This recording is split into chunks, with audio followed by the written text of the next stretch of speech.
Eh bien, bonjour à toutes et à tous. Je suis très heureux de vous retrouver aujourd'hui. Comme vous pouvez le constater, peut-être je ne suis pas dans mon cadre habituel de mon domicile de région parisienne, puisque je me suis, je dirais, exilé, entre guillemets, pour quelques semaines, donc en Côte d'Ivoire, à Abidjan, à la fois pour me reposer, mais aussi pour faire l'œuvre du Seigneur. Alors ce matin, je voudrais vous adresser une courte exhortation, bien entendu au regard des événements actuels qui se passent particulièrement dans notre bon pays de France, puisque vous savez qu'actuellement il est question de cette histoire de passe. Alors je vais essayer de masquer un peu les mots, parce que vous savez très bien qu'il y a certains mots qu'il faut éviter de prononcer dans les vidéos. Donc je vais employer d'autres termes, mais je sais très bien que vous comprendrez ce que je veux dire. Donc il est question de la solution soi-disant radicale, et puis de ce passeport, voilà, qui d'ores et déjà a déjà été donc voté par l'Assemblée nationale. Mais enfin, mon propos n'est pas trop de juger là-dessus, mais plutôt de faire une mise en garde. Et là, je fais un appel particulièrement à mes confrères pasteurs, ainsi qu'à mes frères et sœurs chrétiens, de tous horizons, de tous bords, peu importe, qu'ils soient de France ou d'ailleurs, en tout cas de francophonie. Je fais un appel pressant pour vous dire d'éviter d'adopter cette solution soi-disant radicale. Évitez-le. Je vous assure, c'est une mauvaise chose. Ça, non seulement pour votre santé physique, ça peut mettre en péril votre santé, même votre vie, et de nombreuses études scientifiques et médicales l'ont prouvé, et continuent de le prouver, mais également, ça peut mettre également en péril votre santé spirituelle. Parce que vous n'êtes pas sans savoir que dans cette solution dite radicale, je mets le mot entre guillemets, il y a des éléments qui ont été introduits, qui agissent d'une façon certaine sur le système nerveux humain et qui peuvent avoir des conséquences désastreuses, à la fois sur le plan physique, sur le plan de la santé physique, mais également sur la santé spirituelle.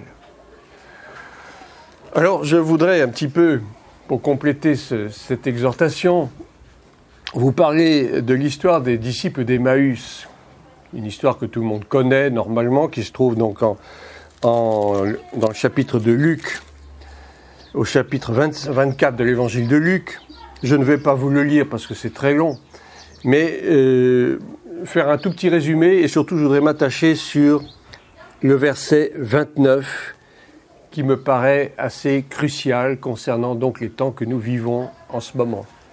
Donc cette histoire des disciples d'Emmaüs, ce sont donc deux hommes, dont nous ne connaissons pas les noms, qui cheminent immédiatement après la mort et la résurrection de Christ. Et donc ils ont été disciples, c'est-à-dire qu'ils ont vécu dans l'entourage direct du Seigneur Jésus, comme tout disciple.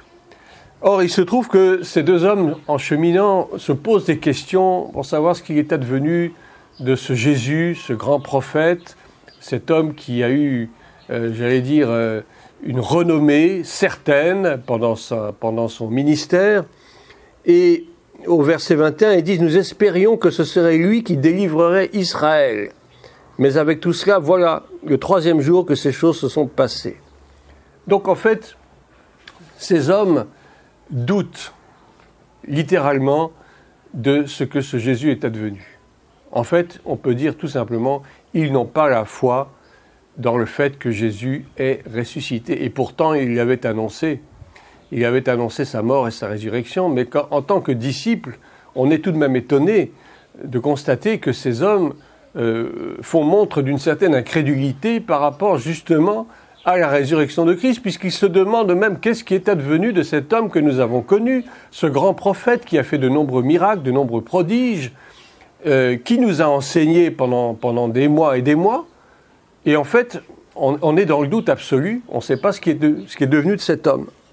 Et donc, l'histoire nous raconte que Jésus les a rencontrés en chemin. Évidemment, ils ne l'ont pas reconnu, puisqu'il n'avait pas l'apparence physique telle qu'il l'avait connue auparavant. Et Jésus, en fait, s'est mis à les enseigner par rapport aux prophéties de l'Ancien Testament, pour confirmer une fois de plus que sa mort et sa résurrection avaient bien été prédites précédemment. Et donc il leur cite les Écritures, on dit au verset 27, commençant par Moïse et par tous les prophètes, il leur expliqua dans toutes les Écritures ce qui le concernait. Donc vous voyez, Jésus a tout repris depuis le début à ces hommes qui étaient totalement privés d'entendement et qui en fait avaient été complètement perdus,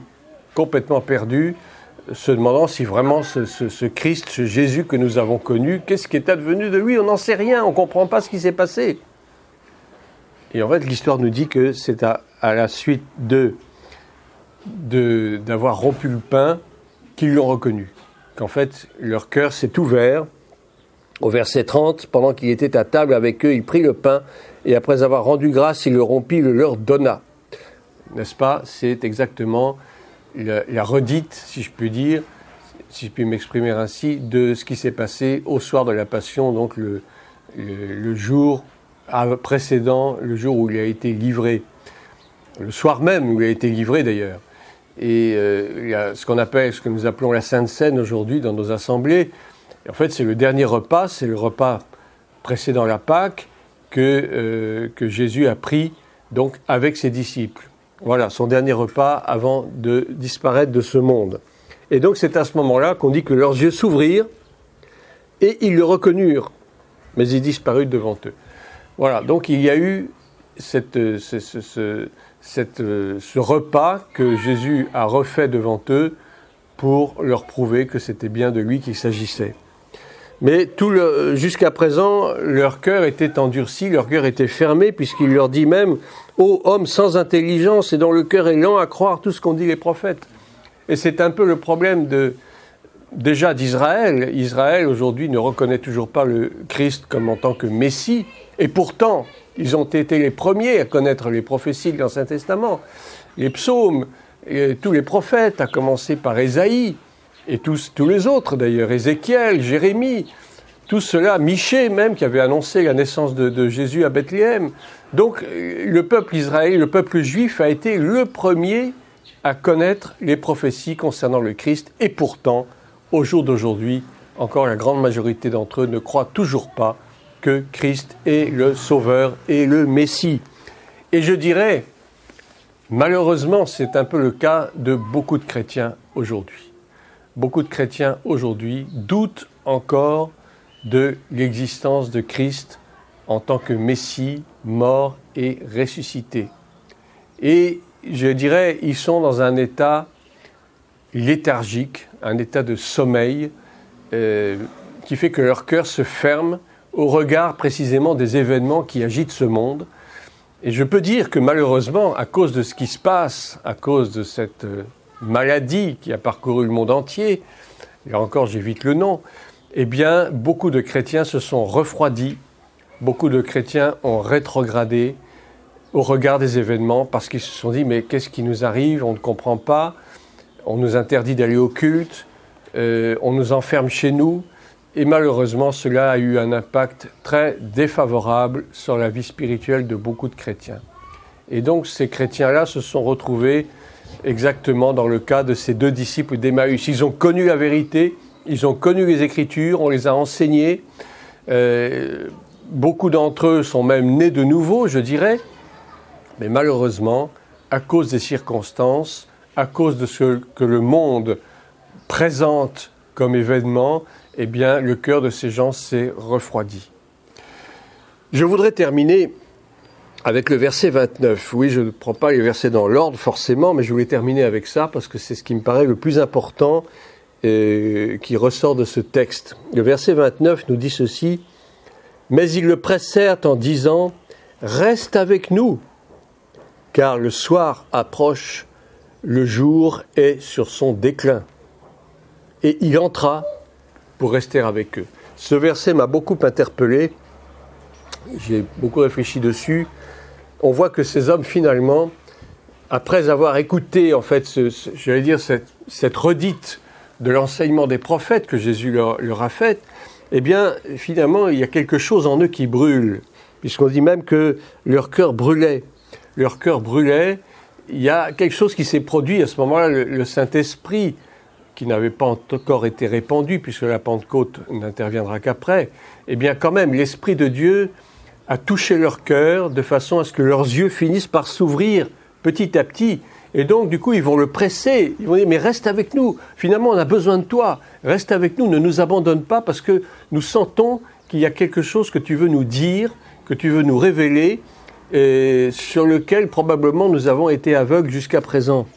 Et donc, il leur dit, ils lui disent, reste avec nous, car le soir approche. Le jour est sur son déclin. Mes chers amis, je crois que le soir approche, effectivement. Nous sommes dans les derniers temps où le soir approche et où le jour est sur son déclin. Nous sommes au terme du temps de la grâce.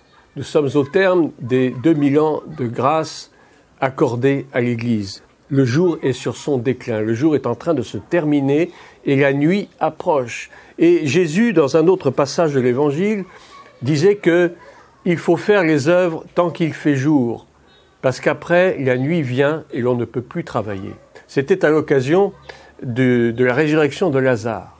Et voilà ce que Jésus avait mis en garde ses disciples en disant « Tant qu'il fait jour, il faut que je fasse les œuvres de mon Père, parce qu'après la nuit arrive et on ne peut plus rien faire. » Eh bien, chers amis, c'est exactement notre contexte actuel.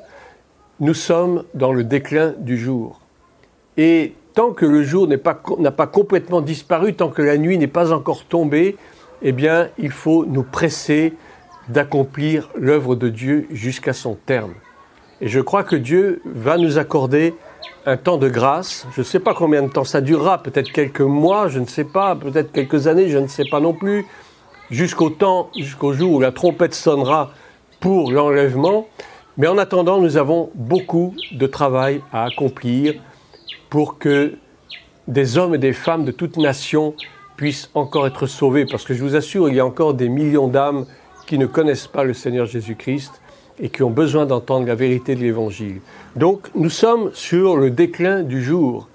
Et ce laps de temps qui nous reste, mettons-le à profit pour continuer à évangéliser, je dirais plus que d'habitude.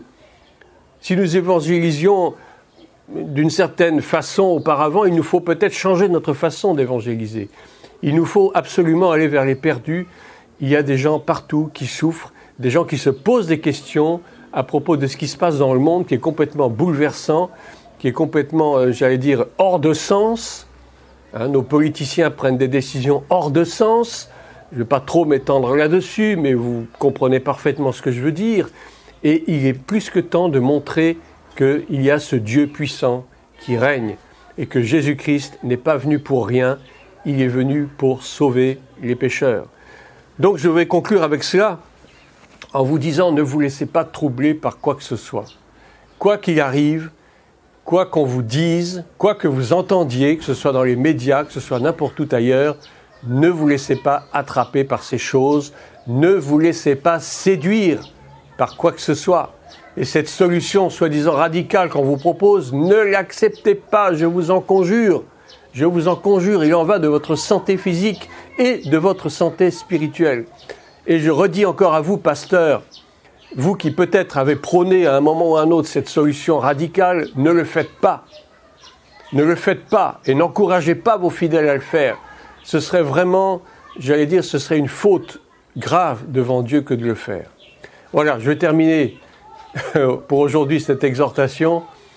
Que Dieu vous bénisse. Je vous reviendrai certainement dans les prochains jours pour un autre enseignement. À très bientôt.